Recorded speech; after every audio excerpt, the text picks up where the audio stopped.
Loué soit le précieux sang de notre Seigneur Jésus-Christ et le cœur immaculé de Marie.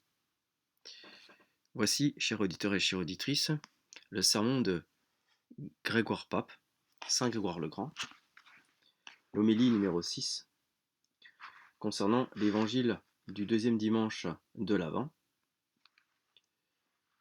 En ce temps-là, comme Jean, dans sa prison, avait entendu parler des œuvres de Jésus-Christ, il envoya deux de ses disciples lui dire : « Es-tu celui qui doit venir ou devons-nous attendre un autre ?»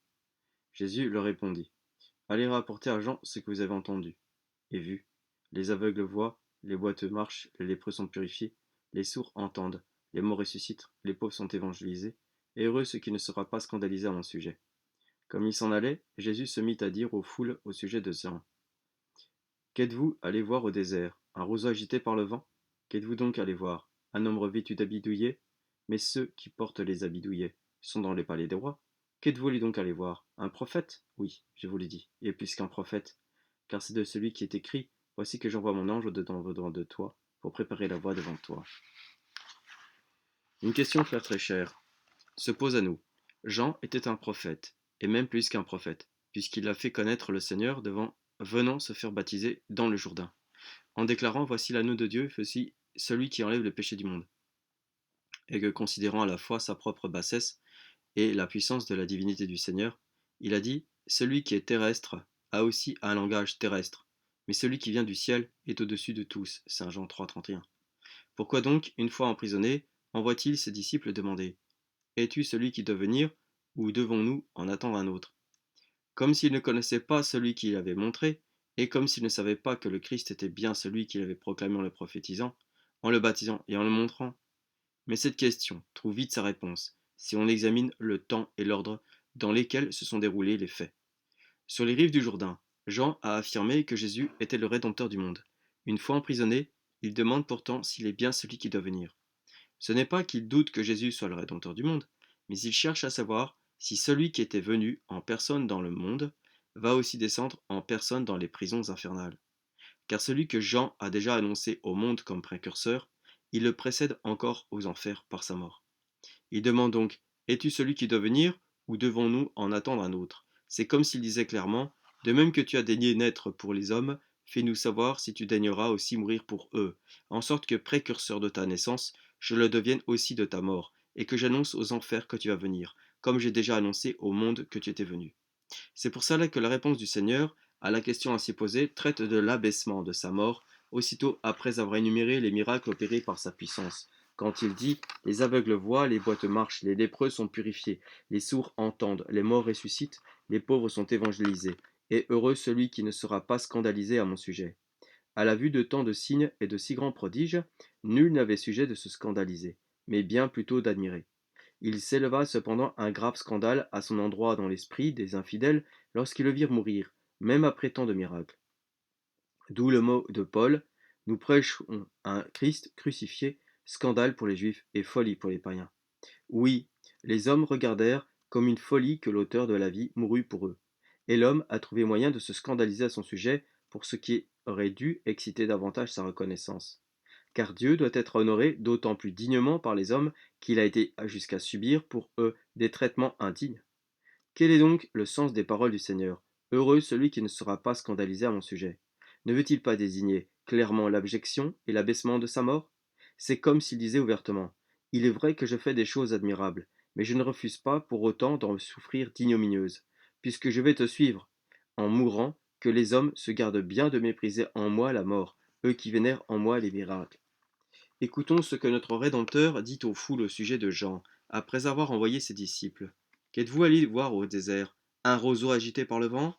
Il n'énonce pas cela pour l'affirmer, mais pour le nier.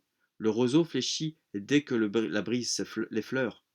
Que désigne-t-il, sinon l'esprit charnel, qui s'incline d'un côté ou de l'autre dès qu'il est touché par la flatterie ou la critique ? En effet, qu'une bouche humaine vienne à souffler sur lui la brise de la flatterie, et le voilà qui se réjouit, s'enorgueillit et s'infléchit tout entier par complaisance.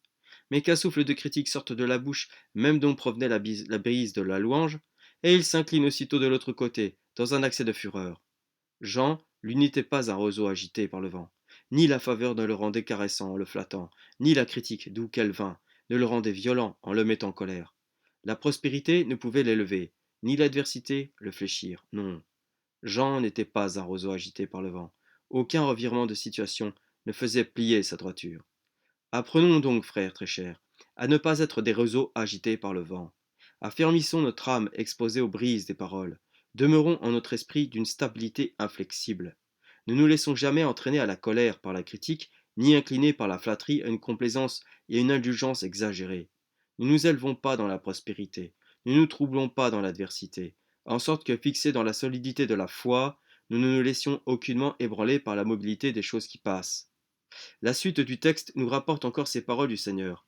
Qu'êtes-vous donc allé voir au désert? Un homme vêtu d'habits douillets. Mais ceux qui portent les habits douillets sont dans les paliers des rois.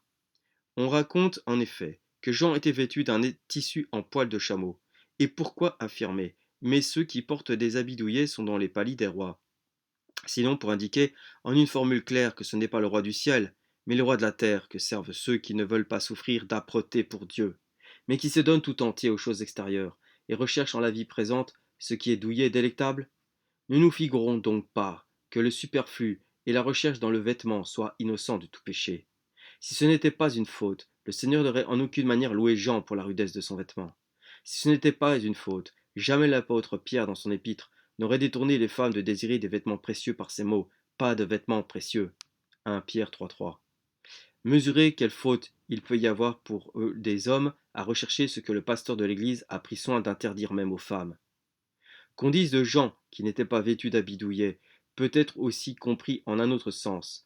Il n'était pas vêtu d'habits douillets du fait qu'il n'a pas encouragé les pécheurs dans leur manière de vivre par des caresses, mais les a réprimandés avec vigueur par de rudes invectives en disant Race de vipères, qui vous a appris à fuir la colère qui vient Matthieu 3,7. Salomon déclare aussi à ce propos Les paroles des sages sont comme des aiguillons et comme des clous plantés en haut. Les paroles des sages sont comparées à des clous et à des aiguillons parce qu'ils ne cherchent pas à flatter les faux des coupables, mais à les piquer. Qu'êtes-vous donc allé voir au désert? Un prophète? Oui, je vous le dis, et plus qu'un prophète. La fonction du prophète est seulement d'annoncer les choses à venir, et non de les montrer accomplies. Jean est donc plus qu'un prophète, car celui qui l'avait prophétisé en le précédant et le montrait également en le désignant. Mais puisque notre Rédempteur a nié que Jean fût un roseau agité par le vent, puisqu'il a dit qu'il n'était pas vêtu d'habits somptueux, puisqu'il a témoigné que le nom de prophète était pour lui insuffisant, écoutons maintenant quel titre digne de lui on peut lui décerner. C'est de lui, poursuit le Seigneur, qu'il est écrit. Voici que j'envoie mon ange au-devant de toi, pour préparer la voie devant toi. Au mot grec ange correspond au latin nuncius, celui qui annonce. Il est donc à propos d'appeler ange celui qui est envoyé à annoncer, le juge suprême, pour marquer par son nom même la haute fonction qu'il remplit par ses œuvres. Le nom est élevé, mais la vie de celui qui le porte ne lui est pas inférieure. Plaise à Dieu, frère très cher, que nous le disions pas pour notre condamnation, mais tous ceux qui portent le nom de prêtre sont appelés des anges, comme l'affirme le prophète. Les lèvres du prêtre ont la garde de la science, et c'est à sa bouche qu'on demande la loi, parce qu'il est l'ange du Seigneur des armées. Malachie 2,7. Cependant, chacun de vous peut mériter, s'il le veut, ce titre élevé, tous dans la mesure de vos possibilités, pour autant que vous avez reçu les inspirations divines de la grâce. Si vous détournez votre prochain de sa méchanceté, si vous vous occupez de l'exhorter à bien se conduire, si vous avertissez celui qui pêche de l'éternité du royaume et de l'éternité du supplice, alors vos paroles, pour annoncer les saintes vérités, font de vous des anges, à n'en pas douter.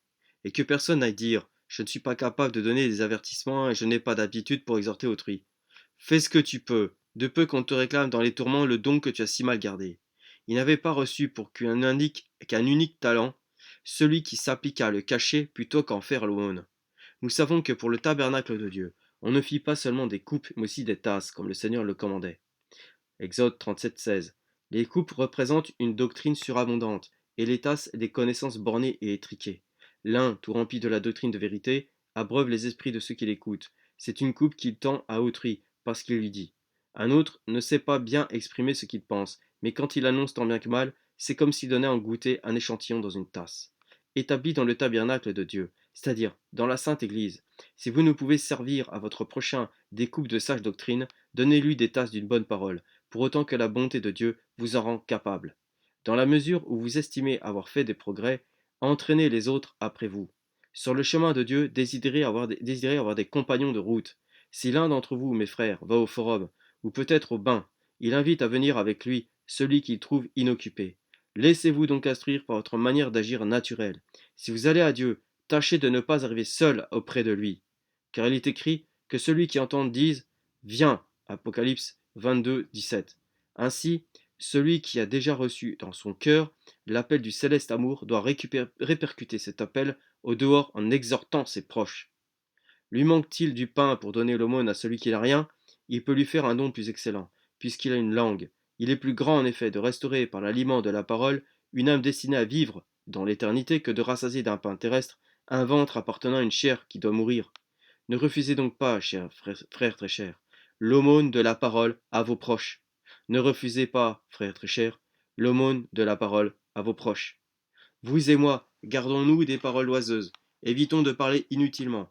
Pour autant que nous pouvons résister à notre langue, ne la laissons pas lancer des paroles en l'air, alors que le juge déclare au jour du jugement, les hommes rendront compte de toute parole oiseuse qu'ils auront dite. Matthieu 12, 13, 36. Or, or est oiseuse la parole qui n'a pas de réelle utilité ou qui manque de vraie nécessité. Que vos conversations cessent donc d'être oiseuses et s'appliquent à édifier autrui. Considérez avec quelle rapidité s'enfuient les jours de cette vie. Voyez quelle sera la rigueur du juge qui doit venir. Ce juge, gardez-le devant les yeux de votre cœur. Ce juge, prêchez-le à l'âme de vos proches. Ainsi, votre zèle à l'annoncer, dans la mesure de vos forces, vous vaudra avec Jean l'honneur d'être appelé par lui des anges. Qu'il daigne lui-même vous l'accorder, lui qui est en Dieu, vit et règne dans les siècles des siècles, ainsi soit-il. Exhortons nos proches avec la parole de Dieu. Gloria natissimis Deo, et in terra pax omnibus, bone voluntatis.